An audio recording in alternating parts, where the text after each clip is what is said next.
Hello friends, आइए आज हम लोग एमएस एक्सेल के बहुत ही इम्पोर्टेंट फीचर्स की बात करेंगे जिसका नाम है चार्ट या ग्राफ। चार्ट या ग्राफ का इस्तेमाल हम लोग कब करेंगे, पहले हमको इस चीज़ों को समझना होगा। फॉर एग्ज़ाम्पल, मान लिया जाए कि हमारे पास एक्सेल का रिपोर्ट है, एक एक्सेल का हमने रिकॉर्ड तैयार करके रखा है, इसमें सारे मंथ्स के सेल हैं। अब हमको देखना है कि किस महीने में ज़्यादा सेल हुआ है, किस महीने में कम सेल हुआ है, या हमको दो प्रोडक्ट के बीच में कंपैरिजन करना है, या हमको अपने किसी एक प्रोडक्ट का ट्रेंड देखना है। तो उस डेटा को पढ़ेंगे, समझेंगे, टाइम हमारा लगेगा। इस टाइम को बचाने के लिए हम लोग ग्राफ का इस्तेमाल करते हैं, चार्ट का इस्तेमाल करते हैं। इससे बेनिफिट ये होगा कि हम लोग जल्द से जल्द और आसानी से अपने डेटा से इंफॉर्मेशन को ले लेंगे। हमको जो डिज़ायर चीज़ चाहिए होगा वो चीज़ हम लोग पा लेंगे।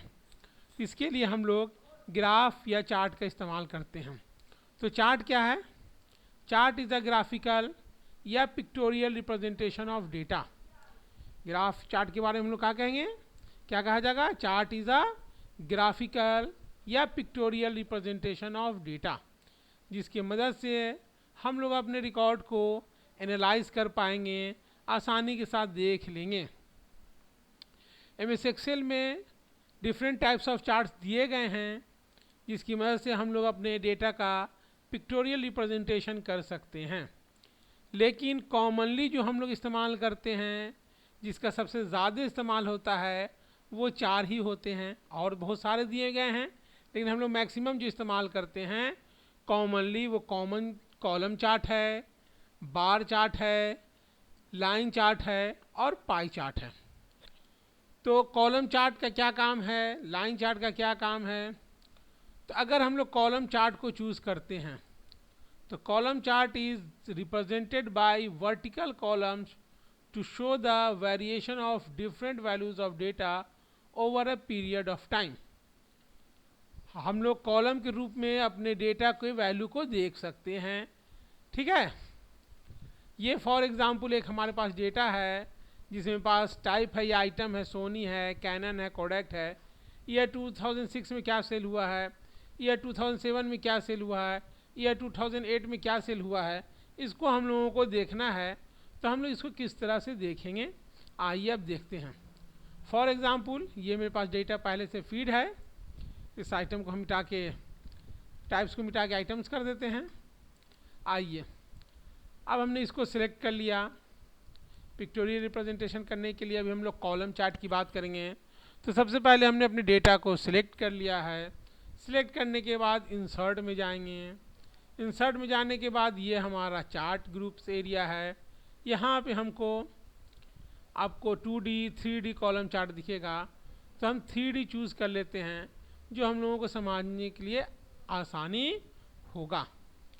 अब ये देखिए, फर्स्ट रो में क्या था, ईयर 2006, ईयर 2007, ईयर 2008। तो यहाँ हमारा जो है ये ईयर वाइज दिखला रहा है। ईयर 2006 में तीनों प्रोडक्ट का, ईयर 2007 में तीनों प्रोडक्ट का, ईयर 2008 में तीनों प्रोडक्ट का।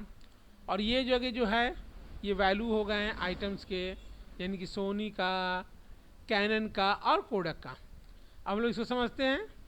इसको हम लोग इस जब डबल हेडेड एरो बने तो इसको हम लोग इसको छोटा और बड़ा भी कर सकते हैं। इसको छोटा और बड़ा भी किया जा सकता है। एक्सेस में आइए, प्राइमरी हॉरिजेंटल एक्सेस, ठीक है ना, वर्टिकल एक्सेस, ये सारी चीज़ें हट जाएंगी। इसको हम लोग बाद में देखेंगे। तो ये हमारा चार्ट आ गया, पिक्टोरियल रिप्रेजेंटेशन ऑफ डेटा हो गया। ये कलर रिप्रेजेंट कर रहा है सोनी को, ये कलर रिप्रेजेंट कर रहा है कैनन को, ये कलर रिप्रेजेंट कर रहा है कोडक को। ये 2006 की बात हो गई, ये 2007 की बात हो गई, ये 2008 की बात हो गई। अब हम चाह रहे हैं कि नहीं इसका कोई अलग अलग स्टाइल हो। तो जैसे ही हम लोग चार्ट लाएंगे वैसे ही दो ऑप्शन बटन आ जाएंगे, डिज़ाइन और फॉर्मेट। तो हमने अलग अलग चार्ट स्टाइल की बात किया है। तो यहाँ पे क्लिक करेंगे तो हमको different types of chart style already pre defined है, ये हम लोग इस्तेमाल कर सकते हैं। जो आपको सहूलत से अच्छा लगे या जिसकी आपको रिक्वायरमेंट हो वो आप यहाँ पे चूज़ कर सकते हैं। सबसे इम्पॉर्टेंट चीज़ यहाँ पे ये देखने का है कि यहीं पे हमारा डेटा भी है, यहीं पे हमारा ग्राफ भी आ गया, ये भी अच्छा लग रहा है। इस तरह से कर दिया तो यहाँ पे भी अच्छा लग रहा है। सेम प्लेस में मेरा डेटा भी है और सेम ही वर्कशीट में मेरा ग्राफ भी है।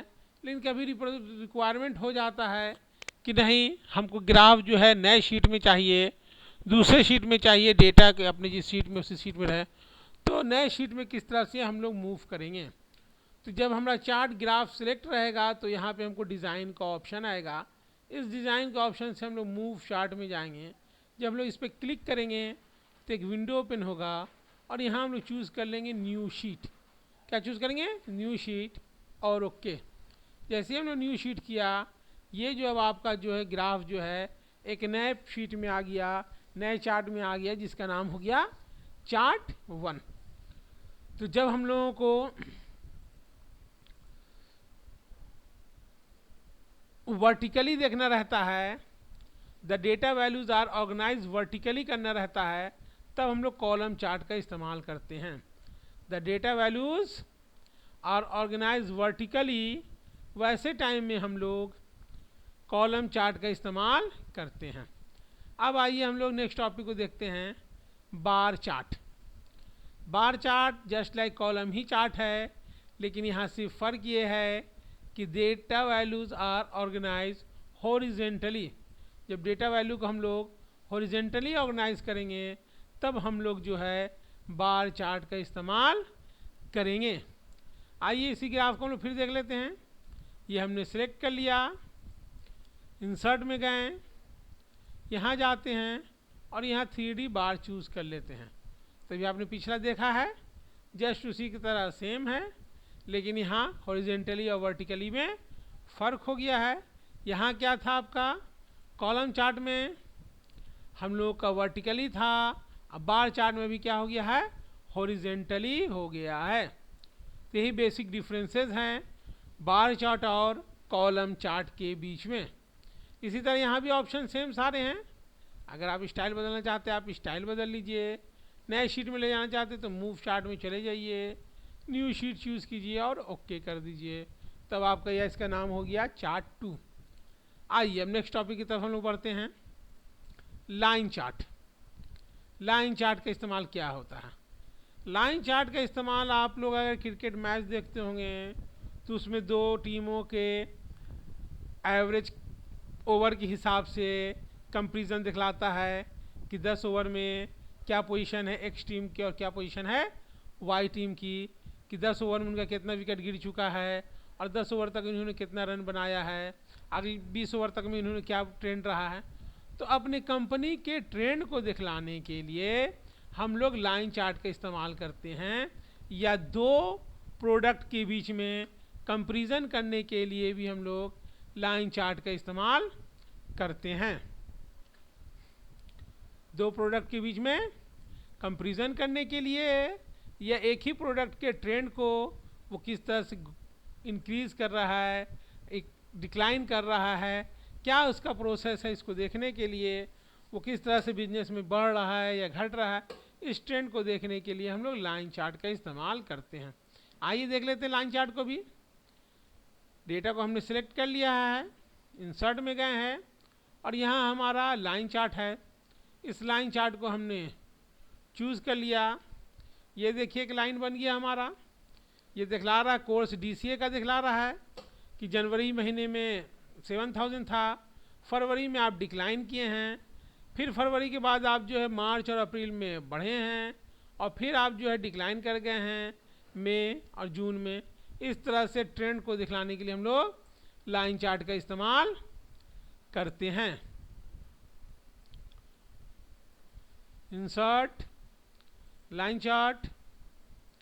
अब ये देखिए टैली का दिखला रहा है कि जनवरी से बढ़े, फरवरी तक बढ़े हैं, फरवरी के बाद मार्च में हम डिक्लाइन किए हैं, अप्रैल में भी डिक्लाइन किए हैं, अप्रैल से फिर हम बढ़ना शुरू किए हैं तो मई में बढ़े हैं और जून में बढ़े हैं।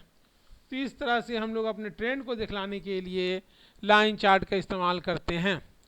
जब दो प्रोडक्ट के बीच में कंपैरिजन करना हो, जैसे फॉर एग्जांपल मेरे दो कोर्सेज हैं डीसी और टैली, इनके परफॉर्मेंस को देखना है तो हम लोग लाइन चार्ट का इस्तेमाल करेंगे। तो इंसर्ट में जाते हैं, लाइन चार्ट में गए और यहाँ हमने चूज़ कर लिया। तो ये कलर आपको टैली का दिखला रहा है, ये कलर आपका डीसी का दिखला रहा है। ये डीसी डाउन हुआ, फिर इंक्रीज़ किया, फिर डाउन होता गया, टैली इंक्रीज़ किया, डाउन किया, डाउन किया, और फिर जो है ये ग्रोथ हो रहा है। तो इस तरह से हम लोग कंपैरिजन करने के लिए और अपने प्रोडक्ट का ट्रेंड को देखने के लिए मार्केट में किस तरह का उसका परफॉर्मेंस है, हम लोग उसके लिए लाइन चार्ट का इस्तेमाल करते हैं। हम यहाँ पे ज़रूरत बता रहे हैं कि इस चार्ट का कब इस्तेमाल किया जाए, ये इंपॉर्टेंट एलिमेंट हो जाता है। आप किसी से भी किसी चीज़ को बना सकते हैं। हम इसी डेटा को चाहेंगे तो कॉलम चार्ट भी बना सकते हैं, ठीक है। ये इस तरह से मेरा कॉलम चार्ट में भी हो जाएगा। इसी चीज़ को हम बार चार्ट से भी देख सकते हैं, लेकिन ज़्यादा अप्रोप्रिएट कहाँ लग रहा है। तो जब तक आप इसके थीम को नहीं जानिएगा, क्यों अलग अलग तरह के डिफरेंट चार्ट दिए गए हैं, तब तक आप नहीं जानिएगा। जब आपको लग रहा है ट्रेंड दिखलाना है, उसके लिए बेस्ट सूटेबल है कि आप लाइन चार्ट का ही इस्तेमाल करें। इंसर्ट, लाइन चार्ट में आ गए हम लोग। अब हम चाहते हैं कि नहीं इस पर वैल्यू आए, मूव चार्ट कर देते हैं। नए शीट में चले ही गए हम लोग। अब चाह रहे कि नहीं इस पर इसका वैल्यू भी हमको दिखे, तो यहाँ पे हमारा है add chart elements. Add chart elements में जाएंगे तो यहाँ हमको डेटा लेबल दिख रहा है। सेंटर करेंगे तो इस बीच में पहुँचेगा, लेफ्ट करेंगे तो थोड़ा सा बाएं, राइट करेंगे तो थोड़ा दाएं, अबव करेंगे तो थोड़ा ऊपर, बिलो करेंगे तो थोड़ा नीचे। तो आप अबव रख लीजिए या सेंटर रख लीजिए, तो यह आपको यहाँ पे इसके वैल्यू भी दिख रहे हैं। यहाँ पे आप एक्सिस चार्ट टाइटल लगाना चाहते हैं, तब एक्सिस टाइटल आप यहाँ पे लगा सकते हैं। देखिए एक्सिस टाइटल यहाँ पे आ गया, ठीक है ना। चार्ट टाइटल लगा हुआ आपका, चार्ट टाइटल आप हटा सकते हैं। चार्ट टाइटल आपने यहाँ लगा लिया है। डेटा लेबल आप हटा सकते हैं, डेटा लेबल आप यहाँ से लगा सकते हैं। अब हम चाह रहे हैं कि टेबल भी इसके साथ आ जाए, तो यहाँ पे हम लोग क्लिक करेंगे तो डेटा टेबल देखिए आ जा रहा है। यही सेम काम को हम लोग यहाँ से भी कर सकते हैं, ठीक है। तो यहाँ से हम चाह रहे हैं कि डेटा टेबल भी लग जाए, तो यहाँ से हमने डेटा टेबल को भी इसके साथ लगा दिया है। इसके साथ साथ यहाँ पे अलग अलग तरह के स्टाइल्स भी हैं। आप अपनी ज़रूरत के हिसाब से स्टाइल्स को चूज़ कर लीजिए, जो आपको अच्छा महसूस हो, जिसकी आपको रिक्वायरमेंट हो, उस चीज़ों को आप यहाँ पे सिलेक्ट कर सकते हैं। आइए लास्ट वन देख लेते हैं हम लोग, पाई चार्ट। पाई चार्ट का इस्तेमाल किस लिए किया जाता है? पाई चार्ट का जनरली हम लोग रिप्रेजेंटेट करते हैं each value of data item on total, ठीक है ना। रेशियो को जानने के लिए जब हम लोग एनालाइज करते हैं, तब वहाँ पे हम लोग जो है पाई चार्ट का इस्तेमाल करेंगे। पाई चार्ट का इस्तेमाल कब किया जाएगा? जब हम लोग value of data item on total देखना होगा। वैल्यू ऑफ आइटा item on total. For example budget के टाइम में पेपर में आता है पाई चार्ट बना हुआ कि भाई 1 रुपया है सरकार का, तो 1 रुपया कहाँ कहाँ सरकार का खर्च हो रहा है, ठीक है ना। 1 रुपये में 50 पैसा किस सेक्टर में खर्च हो रहा है, 20 पैसा किस सेक्टर में खर्च हो रहा है, 10 पैसा किस सेक्टर में खर्च हो रहा है। ऐसे जब मामलात होंगे तब हम लोग पाई चार्ट का इस्तेमाल करेंगे। This chart is useful when we want to represent each value of data item on total. Each value of data item on total. They represent only one type of data series in different parts of a whole or percentage to total value. Okay? आइए अब हम लोग इसको देख लेते हैं। तो हम लोग लाइन चार्ट का कब इस्तेमाल करेंगे, कॉलम चार्ट का कब इस्तेमाल करेंगे, और अभी हम लोग बात कर रहे हैं पाई चार्ट का कब इस्तेमाल करेंगे। तो जब हम लोग एक टोटल में देखना चाहेंगे कि मेरा क्या हिस्सेदारी हो रहा, क्या रेशियो है। फॉर एग्जांपल इस डेटा को आप देखिए और समझिए। ये मंथ है, एजुकेशन है, फूड है, हेल्थ है, मिसलेनियस है। तो जनवरी के महीने में हमने 4000 रुपये एजुकेशन पे खर्च किया है, 8700 रुपये फूड पे खर्च किया है, 2000 रुपये हेल्थ पे खर्च किया है, और 250 रुपये मेरा मिसलेनियस हो गया। इसको हम देखना चाहते हैं कि क्या इन लोगों का हिस्सेदारी के परसेंटेज क्या है। तो इस तरह के अगर हमको परसेंटेज देखना हो कि 100 रुपये में मेरा कितना परसेंट एजुकेशन पे खर्च हुआ है, फूड पे कितना परसेंट खर्च हुआ है, हेल्थ पे कितना परसेंट खर्च हुआ है, मिसलेनियस में कितना खर्च हुआ है। तो इसको हम लोग कैसे देखेंगे? तो हम अपने डेटाबेस को पूरा सिलेक्ट करें या जितनी ज़रूरत हो उतना सिलेक्ट करें, इंसर्ट में आएंगे, पाई चार्ट में आएंगे और 3D चार्ट को हमने चूज़ कर लिया।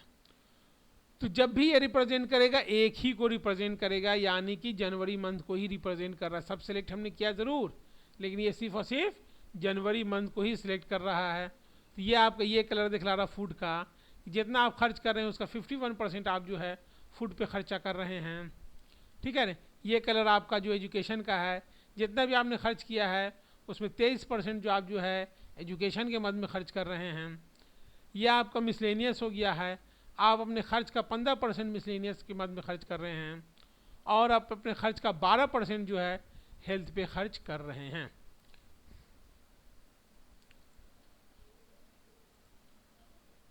ठीक है, अब इसको हम लोग मूव चार्ट कर लेते हैं, नए शीट में ले जाते हैं, न्यू शीट चूज़ कर लिया।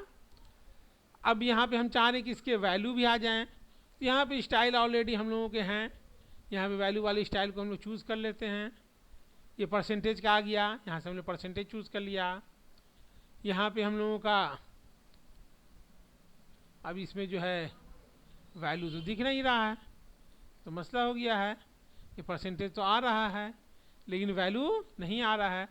तो यहाँ ये इस प्लस पे क्लिक करें या यहाँ ऐड चार्ट एलिमेंट पे जाएं, डेटा लेवल में जाएं, सेंटर करें, ये वैल्यू मेरा आ गया। इनसाइड हो गया, आउटसाइड हो गया, बेस्ट फिट हो गया। जो आपकी ज़रूरत हो उसको आप चूज़ कर सकते हैं। साथ में आप यहाँ से परसेंटेज भी लगा लिया। क्लियर? 3D रोटेशन का ऑप्शन है, ठीक है ना। अब चाह रहे हैं कि अगर हम रिप्रेजेंट कर रहे हैं और डिमांडेड है कि नहीं हमको मिसलेनियस देखना है या हमको जो है आपका एजुकेशन देखना, तो एजुकेशन घुमा के हम इस जगह पे लाना चाहते हैं। तो 3D रोटेशन आ गया मेरा और इसको हम लोग यहाँ से रोटेट कर रहे हैं, एक्स एक्सिस को रोटेट कर रहे हैं। ये एक्स एक्सिस रोटेट होके अब आपका यहाँ पे ये सामने आ गया, ये अब आपको दिखला दे रहा है, ठीक है। इसी तरह से आप पे वाई एक्सिस को भी रोटेशन कर सकते हैं, थोड़ा सा यू भर के इस तरह से आपका आ जाएगा, ठीक है। चलिए, ये आया कैसे? तो इस पर डबल क्लिक कीजिए, राइट क्लिक कीजिए और 3D रोटेशन में जाएं, इसको रोटेट कर लें। यहाँ फिर ऑलरेडी आपके बहुत सारे पहले से स्टाइल डिफाइन हैं, आप इस स्टाइल को भी यहाँ पे चूज़ कर सकते हैं। तो हम लोग जब भी रेशियो में दिखाना होगा तब हम लोग जो है पाई चार्ट का इस्तेमाल करेंगे। इंसर्ट में गए, यहाँ पाई चार्ट में गए, 3 चार्ट आ गया, ये जनवरी मंथ का आ रहा है, ठीक है ना। अब हमको फरवरी मंथ का मान लीजिए फॉर एग्जांपल हमको देखना होगा, तो हम फरवरी मंथ का कैसे देखेंगे? तो फरवरी मंथ का देखने के लिए हम लोग क्या करेंगे? ये देखिए यहाँ पे सिलेक्ट डेटा है, ये सिलेक्ट डेटा को पे क्लिक करेंगे, यहाँ फरवरी को चूज़ करेंगे और यहाँ इसको अप एरो से ऊपर कर देंगे और ओके, तब ये फरवरी का आ गया है। इसी तरह आपको मार्च का देखना हो तो यहाँ सिलेक्ट डेटा में जाएंगे, यहाँ से हम लोग मार्च को ऊपर करेंगे और ये हमको मार्च का आ गया। तो ये जब भी दिखलाएगा तो सिर्फ और सिर्फ एक ही का दिखाएगा। ओके, आपको अच्छा लगा वीडियो, शेयर कीजिए, लाइक कीजिए, कमेंट दीजिए। ये एक इम्पॉर्टेंट एक्सेल के फीचर्स हैं, इस पर ख़ास ध्यान रखिए। Thanks for watching.